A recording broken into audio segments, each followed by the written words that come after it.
Narito na nga ang ating hot trending topics for today's video na kung saan bago matapos ang taon ay meron na namang humabol sa hiwalayan issue na kung saan ito yung tinutukoy ni Ogie Diaz sa kanyang latest blind item na di umano ay matagal nang hiwalay sa kanyang asawa. Disclaimer, ang mga larawan o video na mapapanood nyo ay hindi pag-aari ng uploader. Ito ay ginagamit para sa isang informasyon. Credits to the owner.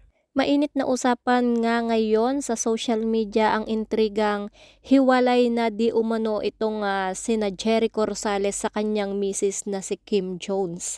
Nag-ugat ito sa vlog ni Ogie Diaz kung saan may aktor na split na raw sa isang napakagandang babae. My God, humabol pa sa 2023 hiwalayan. All along, we thought na okay pa rin sila, na silang dalawa ay ini-enjoy muna ang isa't isa habang hindi pa nagbubunga ang kanilang pagmamahalan kasi wala pa nga silang anak, sabi to ni Ogie Diaz sa kanyang latest show. Na yun nga daw pala is nananatili na lang magkaibigan itong dalawa habang inaayos yung kanilang annulment. Matapos nga yung 10 taon na pagsasama is hinabol ng kapamilya aktor na si Jericho Rosales at ng kanyang asawang fashion model na si Kim Jones ang long-term relationship nila sa breakup of the year. Si Jericho Rosales ay isa sa mga actor and singer. At active din siya sa entertainment industry since 1996 and kilala siya sa pangalang Echo. Rosales gained international recognition for his roles in various television dramas. Andito yung Pangako Sa'yo, Sana'y Wala ng Wakas, and Dahil May Isang Ikaw. Nag-ano din siya sa naging also ventured into films.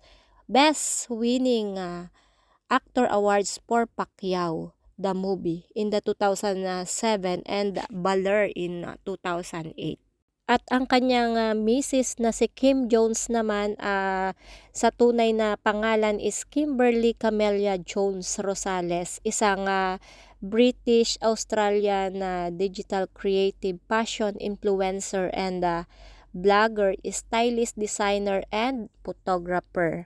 Nag-start yung career ni Kim Jones as a model noong 2010 and nag-launch her fashion website Miss Jones in 2011.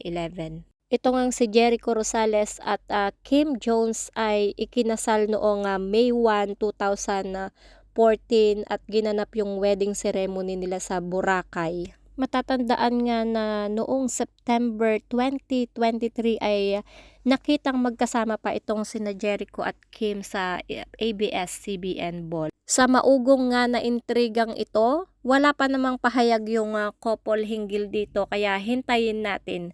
Just sit, wait, and relax tayo dyan mga beshi, no? Mga mosang, sabi nga ni Papa Ogie Diaz.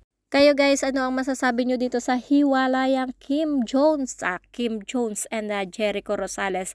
Just comment down below and kung ano yung mga opinion o ano yung inyong mga reaction dito sa kumakalat na issue na ito. Kung hindi pa kayo guys nakasubscribe sa aking YouTube channel, kindly hit the notification bell and share and like. Maraming salamat sa walang sawang panunood and more chika, more updates pa tayo. Thank you and God bless!